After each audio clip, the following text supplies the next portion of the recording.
السلام علیکم ورحمۃ اللہ وبرکاتہ۔ آج ہدایت النحو کے اندر ہم حرف کے بارے میں جانیں گے۔ اس سے پہلے ہم نے اسم کے بارے میں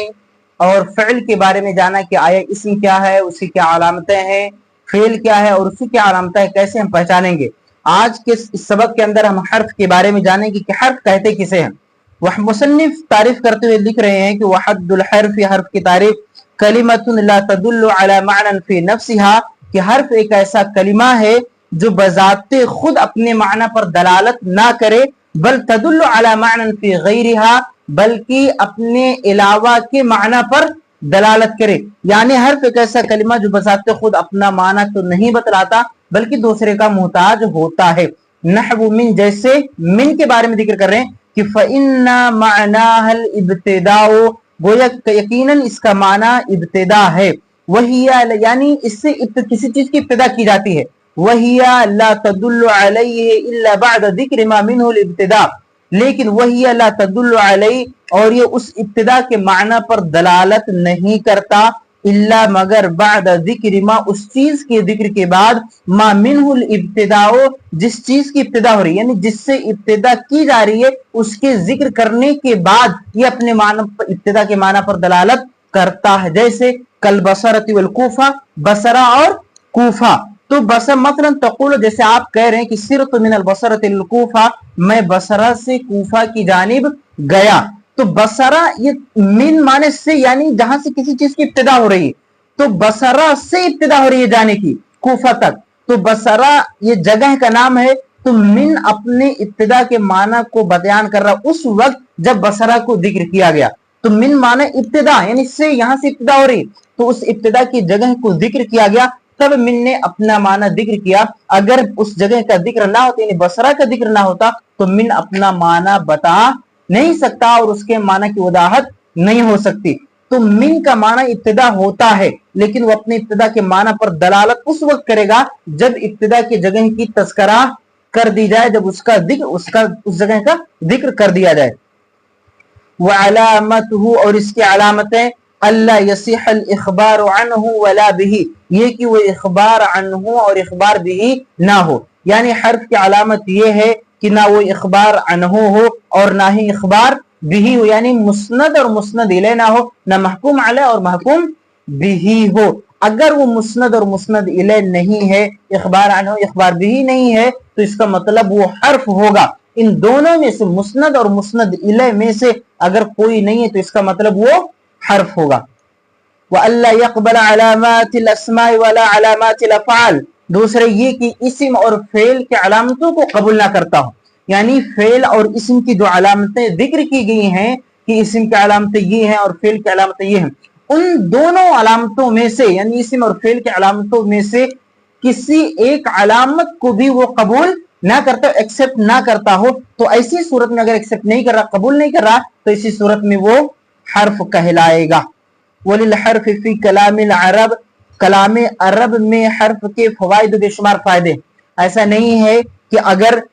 کلمہ اپنا معنی تو بذات خود نہیں بتلاتا، لیکن اس کا یہ مطلب ہرگز نہیں کہ اس کا کوئی فائدہ نہیں، بلکہ کلام عرب کے اندر اس کا بھی فائدہ، بے شمار فوائد ہیں۔ مصنف نے یہاں پہ 2-3 کا تذکرہ کیا ہے۔ وَلِلْحَرْفِ فِي كَلَامِ الْعَرَبِ فَوَائِدُ، کلام عرب میں حرف کے بے شمار فائدے ہیں۔ كَالرَّبْطِ بَيْنَ الْإِسْمَيْنِ، جیسے دو اسموں کے درمیان ربط پیدا کرنا۔ دو اسم ہے، ان دونوں اسموں کو آپس میں جوڑنا، ان دونوں کے درمیان ربط کو قائم و دائم رکھنا، ربط کو برقرار رکھنے کے لیے حرف کا استعمال کیا جاتا ہے۔ جیسے زید فی الدار، زید گھر میں، تو زید بھی اسم ہے اور الدار بھی اسم ہے، تو دونوں اسموں کو آپس میں ربط پیدا کرنے کے لیے لفظ یعنی کلمہ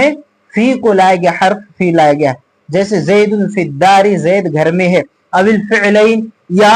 دو فعلوں کے درمیان ربط پیدا کرنے کے لیے،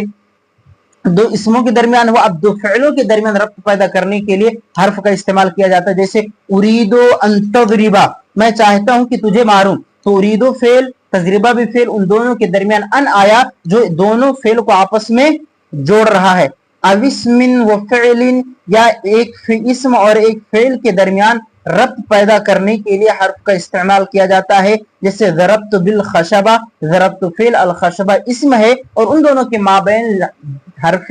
با آیا ہے جو ایک دوسرے کو آپس سے جوڑ رہا ہے۔ اول جملتین یا دو جملوں کے درمیان ربط پیدا کرنے کے لیے حرف کا استعمال کیا جاتا ہے، جیسے ان جاءنی زید اکرمت، اگر زید آئے گا تو میں اس کی عزت کروں گا۔ وغیر ذلک من الفوائد التی، مصنف کہہ رہے ہیں اس کے علاوہ بھی اس کے بہت سارے فوائد ہیں، حرف کے اس کے علاوہ بھی بہت سارے فوائد ہیں، التی تعرف فی القسم الثالث انشاءاللہ تعالی، اگر اللہ نے چاہا تو تم اسے تیسرے قسم میں جانو گے۔ ویسمى حرفا، اب یہاں پہ کہ جیسے ہم نے جانا کہ اسم کا نام اسم کیوں رکھا گیا، فعل کا نام فعل کیوں رکھا جاتا ہے، تو اسی طرح حرف کا نام بھی حرف کیوں رکھا جاتا ہے، اس کی بھی ایک وجہ۔ وَيُسَمَّ حَرْفًا لِعُقُوعِهِ فِي الْكَلَامِ حَرْفًا، حرف کا نام حرف کلام میں اس کے کنارے واقع ہونے کی وجہ سے رکھا جاتا ہے۔ حرفن اے طرفن، یعنی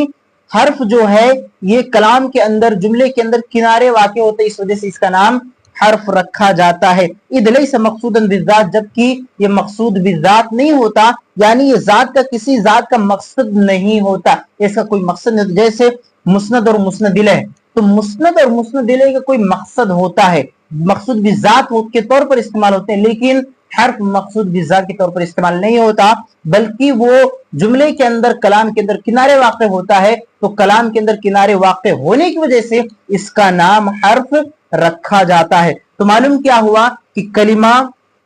حرف جو ہے ایک ایسا کلمہ ہے جو بذات خود اپنا معنی تو نہیں بتلاتا بلکہ دوسرے کا محتاج ہوتا ہے، لیکن جیسے من، مصنف نے مثال دیا من کے بارے میں کہ من کا معنی ہے ابتدا، من اپنے ابتدا کے معنی پر اس وقت دلالت کرے گا جب اس ابتدا کے جگہ کا ذکر کر دیا جائے، جیسے بصرہ کوفہ کی مثال دیتے ہوئے کہ سرت من البصرۃ الی الکوفہ، تو من یہاں اپنا معنی اس وجہ سے بیان کر رہا ہے کیونکہ جس جگہ سے ابتدا کرنی ہے اس کا تذکرہ ہے اور وہ بصرہ ہے۔ اس کے علامتوں کے بارے میں ہم نے جانا کہ اخبار عنہ اور اخبار بھی نہ ہو، اور اسی طرح اسم اور فعل کی علامتوں کو قبول نہ کرتا ہو، لیکن ایسا نہیں ہے کہ اگر وہ اپنا معنی نہیں بتلا تو اس کا فائدہ نہیں۔ کلام عرب میں حرف کے بے شمار فائدے ہیں، مثلا دو اسموں کے درمیان ربط پیدا کرنا، دو فعلوں کے درمیان ربط پیدا کرنا، ایک اسم اور ایک فعل کو آپس میں جوڑنا، اور دو جملوں کے درمیان ربط کو قائم و دائم رکھنا۔ اس کے علاوہ بھی بہت سارے فوائد ہیں، اور مصنف نے ذکر کیا کہ حرف کا نام حرف اس وجہ سے رکھا جاتا ہے کیونکہ وہ کلام جملے کے اندر کلام کے اندر کنارے واقع ہوتا ہے، نہ کہ یہ مقصود بالذات ہوتا ہے۔ میں تو ترجمہ کر دے رہا ہوں کہ وحد الحرف، حرف کی تعریف کلمۃ لا تدل علی معنی فی نفسها، ایک ایسا کلمہ ہے جو بذات خود اپنے معنی پر دلالت نہیں کرتا، بل تدل علی معنی فی غیرها، بلکہ اپنے علاوہ کے معنی پر دلالت کرتا ہے، یعنی شامل ہو کر کے اس کا محتاج ہوتا ہے۔ نحو من، جیسے من، فإن معناها الابتداء، یقیناً اس کا معنی ابتدا ہے، یعنی من کا معنی ابتدا ہے۔ وہی لا تدل علیہ، اور یہ اس پر دلالت نہیں کرتا، الا مگر بعد ذکر ما، اس چیز کے ذکر کے بعد ما منہ الابتداء، جس سے ابتدا ہو، کل بصرۃ والکوفہ، جیسے بصرہ اور کوفہ کی طرح، مثلا تقولو، مثلا آپ کہیں سرت من البصرۃ الی الکوفہ، کہ میں بصرہ سے کوفہ کی جانب چلا۔ وعلامت، اور اس کی علامت یعنی حرف کی علامت یہ ہے کہ اللہ یصح الاخبار عنہ ولا به، کوئی اخبار عنہ اور اخبار به نہ ہو، والا يقبل علامات الاسماء ولا علامات الافعال، اور یہ کہ وہ اسم اور فعل کے علامتوں کو قبول نہ کرتا ہو۔ وللحرف فی کلام العرب فوائد، اور کلام عرب میں حرف کے بے شمار فائدے ہیں، کربط بین الاسمین، جیسے دو اسموں کے درمیان ربط کرنا، جوڑنا، قائم رکھنا، جیسے زید قد فی الدار، زید گھر میں ہے، او الفعلین، یا دو فعلوں کے درمیان ربط کو پیدا کرنا، نحو ارید ان تضرب، او اسم و فعل، یا ایک اسم اور فعل کے درمیان ربط پیدا کرنا، کضربت بالخشبۃ او الجملتین، یا دو جملوں کے درمیان ربط پیدا کرنا، نحو ان جاءنی زید اکرمتہ، وغیر ذلک من القواعد التی، اس کے علاوہ بھی حرف کے بے شمار فائدے ہیں، التی تعرف فی القسم الثالث، جس کو آپ تیسرے قسم میں جانیں گے انشاءاللہ تعالی اگر اللہ نے چاہا۔ وَيُسَمَّ حَرْفًا لِعُقُوعِهِ فِي الْكَلَامِ حَرْفًا أَيْ طَرْفًا، اور حرف کا نام کلام میں اس کے کنارے واقع ہونے کی وجہ سے رکھا جاتا ہے، اذ لیس مقصودا بالذات، جبکہ مقصود بالذات نہیں ہوتا، مثل المسند والمسند الیہ، مسند اور مسند الیہ کی طرح۔ آخر میں دعا ہے کہ اللہ رب العالمین ہمارے لیے اس کتاب کو مفید بنائے۔ السلام علیکم ورحمۃ اللہ وبرکاتہ۔